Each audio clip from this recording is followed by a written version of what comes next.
Everyone, मेरा नाम है Priya Chauhan and I am an export trainer. So incoterm segment में आपका स्वागत है।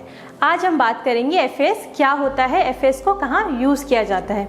तो उससे पहले मैं आपको बता दूं कि इनकोटर्म्स में मैंने एक बहुत डिटेल वीडियो बनाई हुई है जहां आपको पूरी जानकारी मिल जाएगी कि आखिर इनकोटर्म्स क्या होते हैं और इनको कहाँ यूज़ किया जाता है। सो इसी के साथ इनकोटर्म्स को हम फॉरेन ट्रेड में यूज़ करते हैं। ये एक तरह के कमर्शियल टर्म्स होते हैं जहाँ पर हमें इस बात की जानकारी मिलती है कि सेलर की जिम्मेदारी कहाँ तक होगी और बायर की जिम्मेदारी कहाँ तक होगी। तो चलिए बात करते हैं एफएएस क्या होता है। तो एफएएस का मतलब होता है फ्री अलॉन्ग साइड शिप।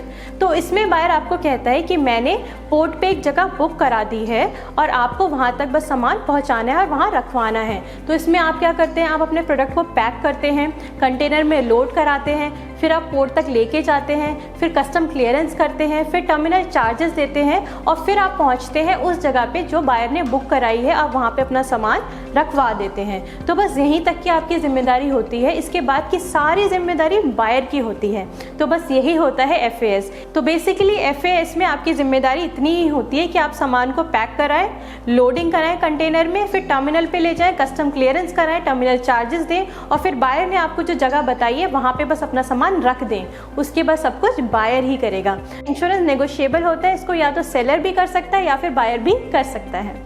तो चलिए अब मैं आपको समझाती हूँ कि एक्सपोर्ट प्रोसेस क्या होता है, इसमें कौन कौन से स्टेप्स होते हैं, जिससे कि आपको पता चले कि आपकी कहाँ तक की जिम्मेदारी होगी, मतलब कि सेलर की, और बायर की कहाँ तक की जिम्मेदारी होगी। तो शुरुआत होती है प्रोडक्ट पैकेजिंग से।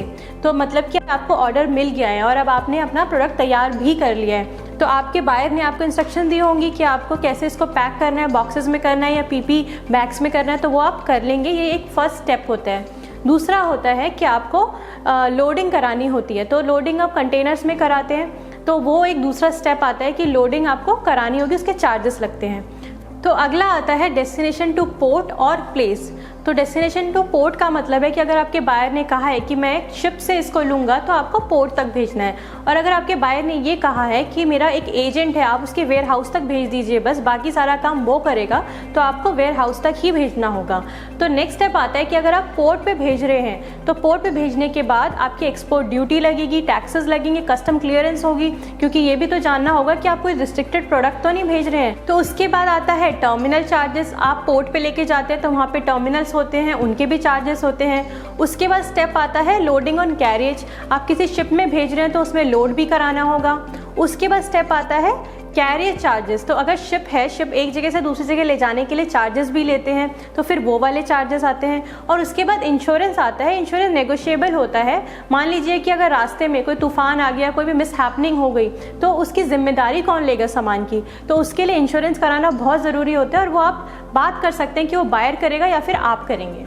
तो अब आपका प्रोडक्ट आपकी डेस्टिनेशन तक पहुंच गया है, तो वहाँ पे भी टर्मिनल्स होते हैं, तो वहाँ पे डेस्टिनेशन टर्मिनल चार्जेस होंगे, वो कौन देगा। उसके बाद दूसरा स्टेप आता है डिलीवरी टू डेस्टिनेशन, कि जहाँ पे भी बायर ने मंगाया है वहाँ तक की डिलीवरी भी देखनी होगी। उसके बाद आता है अनलोडिंग एट डेस्टिनेशन, कि वहाँ पे डेस्टिनेशन तक पहुँच गया है जहाँ पे बायर ने मंगाया था, वहाँ पे अनलोडिंग कौन करेगा। और सबसे लास्ट में आता है आपकी इम्पोर्ट ड्यूटीज़, कि उसको कौन देखेगा।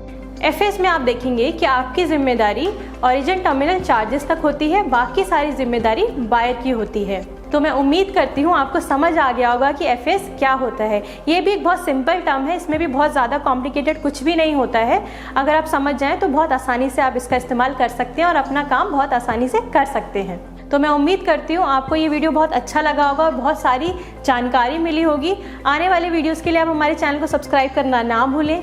हमारे सोशल मीडिया प्लेटफॉर्म्स को भी लाइक करें और उनको फॉलो करें। लिंक्डइन, इंस्टाग्राम और फेसबुक, हम इन सभी पे प्रेजेंट हैं और हम लोग पर्सनल कंसल्टेशंस भी देते हैं और वेबिनार्स भी रन करते हैं। आप उसके लिए हमें कॉन्टैक्ट कर सकते हैं। तो आने वाले टाइम में मैं और बहुत सारी वीडियोज़ लेके आऊँगी और बहुत सारी जानकारी आपके साथ शेयर करूँगी।